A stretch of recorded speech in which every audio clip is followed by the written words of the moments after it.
Visakha mayor seat కైవసం చేసుకునేందుకు కూటమి నేతలు పడరాని పాట్లు పడ్డారు. మేయర్ గొలగాని హరివెంకట కుమారిపై అవిశ్వాసం ప్రకటించిన నాటి నుంచి శనివారం జీవీఎంసీ ప్రధాన కార్యాలయంలో జరిగిన ఓటింగ్ వరకు అన్ని హైడ్రామాలే అని చెప్పవచ్చు. ఈ నెల 19న మేయర్ పై పెట్టనున్న అవిశ్వాస తీర్మానానికి సంబంధించి ప్రత్యేక సమావేశం ఉంటుందని collector, GVMC incharge commissioner M N Harendra Prasad ప్రకటించిన నేపథ్యంలో ఆద్యంతం ఉత్కంఠ నెలకొంది.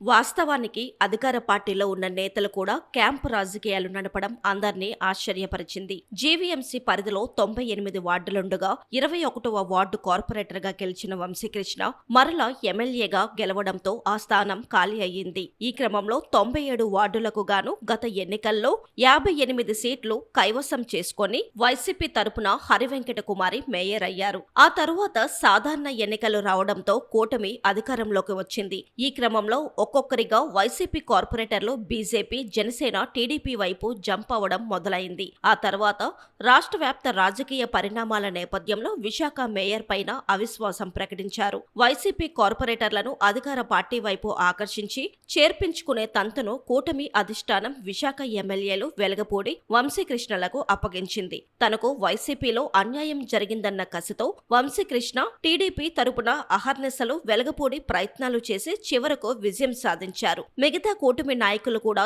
ఎవరికి వారు తలో చేయి వేశారు. అప్పుడే వైసీపీ తన కార్పొరేటర్లను క్యాంపు రాజకీయాల్లో భాగంగా దేశ విదేశాలు తిప్పింది. బలం కోల్పోకుండా చూసింది. కానీ అప్పటికే జరగాల్సిన నష్టం జరిగిపోయింది. బెహరా భాస్కర్రావు తన భార్య, కోడల్ని జనసేనలో చేర్పించారు. 74వ వార్డు కార్పొరేటర్ తిప్పల వంశీరెడ్డి కూడా గాజు గ్లాసు పార్టీ కండువా కప్పుకున్నారు. 6వ వార్డు కార్పొరేటర్ ప్రియాంక వైసీపీకి బాయ్ చెప్పేసి కూటమికి జై కొట్టారు. కూటమి కార్పొరేటర్లతో మలేషియా వెళ్లిన కార్పొరేటర్ భూపతిరాజు సుజాత మిస్సింగ్ అంటూ ప్రచారం జరిగింది. ఆమెను వెనక్కి రప్పించి ఓటింగ్ లో పాల్గొనేలా కూటమి విశ్వ ప్రయత్నాలు చేసింది. ఆమె హాజరు కాకపోవడంతో ఆఖరి నిమిషంలో ప్రియాంక ఓటేసేలా కూటమి నేతలు చేయగలిగారు.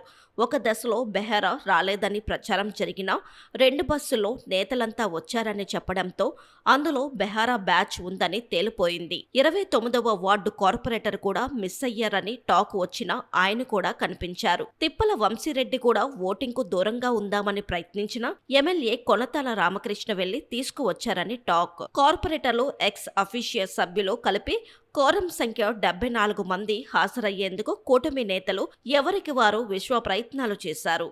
చివరికి విశాఖ మేయర్ పదవిని కూటమి పార్టీలు తన్నుకుపోయిందంటూ జనం చెప్పుకున్నారు. వాస్తవానికి ఈ 4 ఏళ్లు పాలనలో మేయర్ గొలగాని హరివెంకట కుమారిపై ఎలాంటి అవినీతి ఆరోపణలు లేకపోయినా ఆమెపై అవిశ్వాస తీర్మానం పెట్టారని విశాఖ వాసులు మాత్రం ఆవేదన వ్యక్తం చేస్తున్నారు. ఇదిలా ఉంటే శనివారం నాటి ఓటింగ్ కి సిపిఎం, సిపిఐ హాజరు కాలేదు.